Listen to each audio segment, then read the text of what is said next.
ఎడుమల్లెలెత్తి సుకుమారికి ఎంత కష్టం వచ్చింది నాయనో.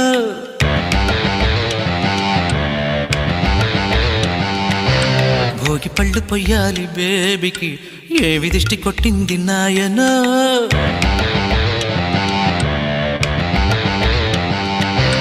ముగ్గులెట్టు ముచ్చట్లలో ముచ్చమెట్లు పట్టాయిరో. మంచు బొట్లు ఆ బుగ్గలో అగ్గి చుక్కలైనాయిరో. ఏ ముగ్గులెట్టు ముచ్చట్లలో ముచ్చమెట్లు పట్టాయిరో. మంచు బొట్లు ఆ బుగ్గలో అగ్గి చుక్కలైనాయిరో.